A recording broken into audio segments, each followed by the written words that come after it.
to invite up to the stage the Under Secretary General of the UN and the Executive Director of UN Women, Funzili Mlablo Mikugba. I hope I didn't butcher the name, but I'm sure I did.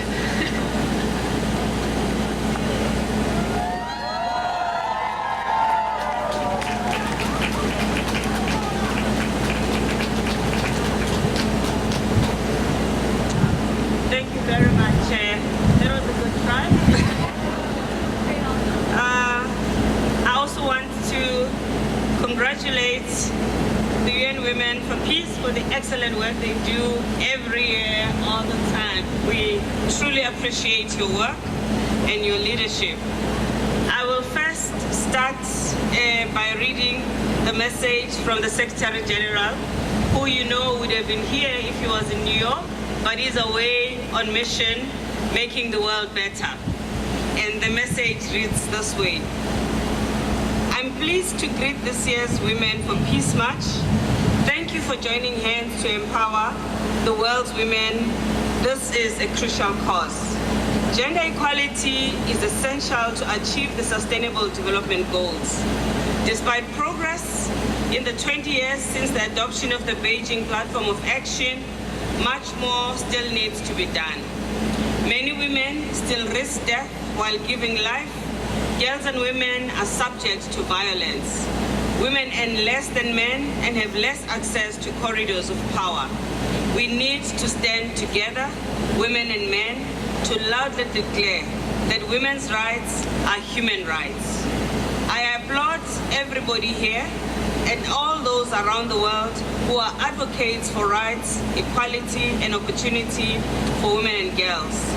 And also those who advocate for the end of injustice and violence, which can only be achieved if we are all committed to action.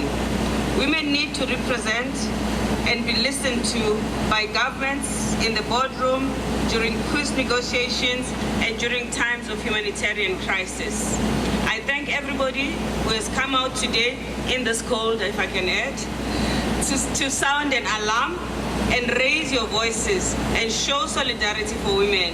By standing together, we can create a world of dignity and opportunity for all. End of message from Secretary General.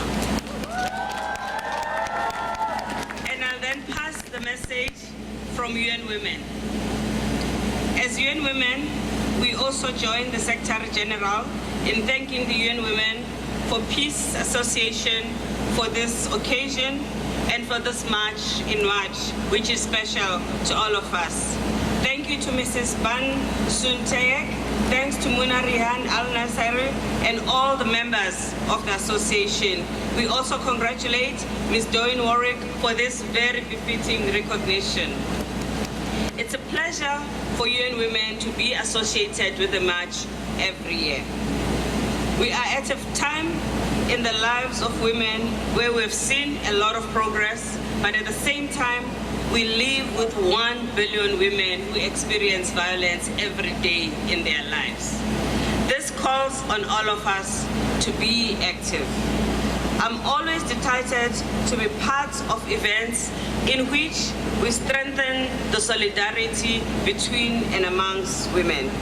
International Women's Day is an important day for that kind of solidarity. It enables us to reflect on what we have achieved, but even more important, it reminds us of what we still need to do. In relation to violence against women, we need to focus on preventing the violence before it happens.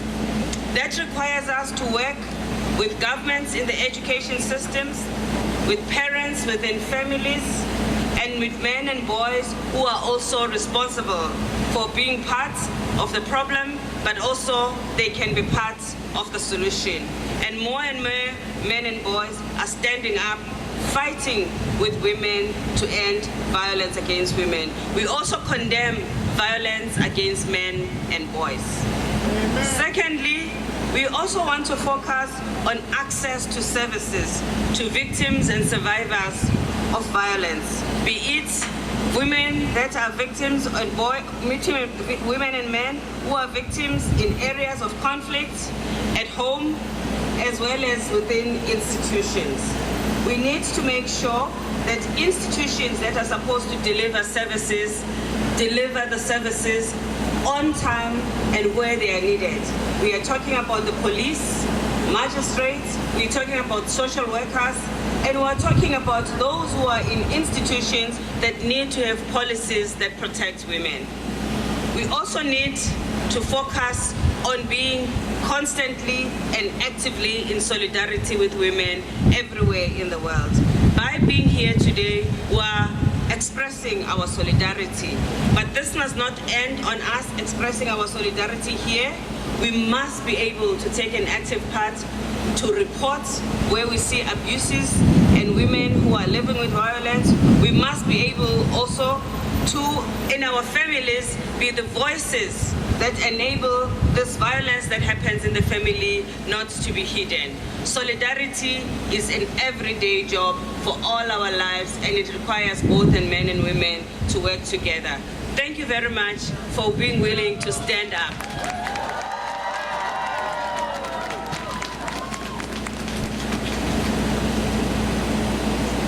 How many of you are tweeting this? I see a lot of people taking pictures. Yeah, Instagram, Facebook. Don't forget the hashtag #IWalkForWomen with the number 4.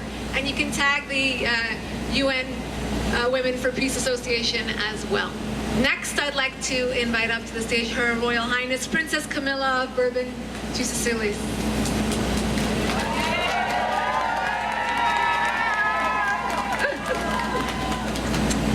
Mrs. Van Zutten, Mrs. Riani, ladies, especially ladies, this day is for us, ladies and gentlemen, of course. We cannot forget the gentlemen, you're many here. I am very, very happy to be here today with my husband, who's the only man here. Oh my, boy. I'm sorry for him, the only man here. And my 2 daughters, because this is a very important march that we are doing. March for peace, for tolerance, for justice, for human rights, for all, and especially women. We can no longer be silent. We can no longer tolerate the violence that is perpetrated every single day against women all over the world. We need to speak loud and clear, as we are doing today, and have our voice heard in every corner of the planet. If we are united, like we are here today, we can make a difference. I can see panels all over here that I can read who are very, very important messages. We are not objects, we are people. And this is important. I see people from Korea, from Italy. I actually met someone from Italy, from France, from all over. Young feminism mobilization. Every message here is a message of love and a message toward a march that will make a difference. So thank you for including me. I am very proud to be here with you today. And let's keep being united. Again, thank you so much to Mrs. Van Zutten for having started this march. You lead the way. We follow you. Thank you.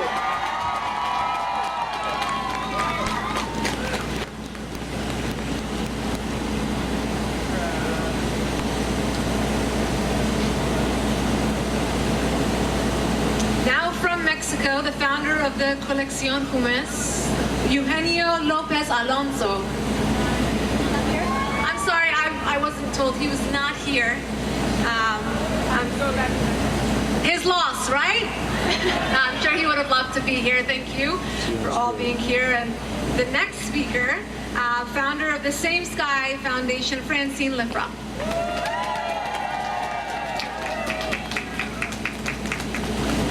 All the excellencies, Mrs. Van Humseel, the wonderful Muna Rihani, thank you so much for having me. Did you know 1 in 3 million women in the world experience sexual violence? In the Democratic Republic of the Congo alone, 48 women are raped every hour, and nearly every minute a woman is subject to some form of sexual violence. Every time you blink your eyes. This is an epidemic, my friends. It's a war against women, and we must take action. So here's what I did about it, and I hope it inspires you. In 2008, when I learned about the Rwandan genocide, when 1 million people were murdered in 100 days and 250,000 women were raped and 70% became HIV, I decided I couldn't stand alone and not do something. So I started Same Sky to help victims of sexual violence who were left for dead, to provide them with a hand up, not a handout, dignity of work to crochet beautiful jewelry. We offer business trainings as well as access to a global marketplace. These women are a reminder that when a woman has survived unspeakable violence, she can emerge with a renewed sense of life and spirit. The women of Same Sky are a testament to the power of women and jobs. They have bright futures now, and their children have bright futures. For example, Speciosa, who was gang raped and left for dead with 2 HIV-positive children, she became mute. But now she's a leader in her group, and her children go to college. Imagine. Her mental and physical health have greatly improved. So please visit samesky.com and buy our jewelry and support our mission. And I will personally match 100% of the proceeds from the Peace Bracelet to UN Women for Peace. Everyone, by the way, they're over there, but every one of these bracelets pays for 2 weeks of food for an artisan and her family.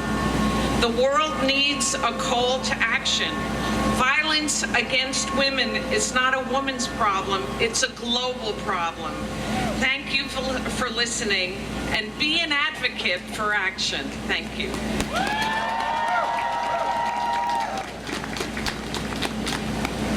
Thank you, Francine, for your generosity. Definitely check out those bracelets. It sounds like a tremendous opportunity to help others.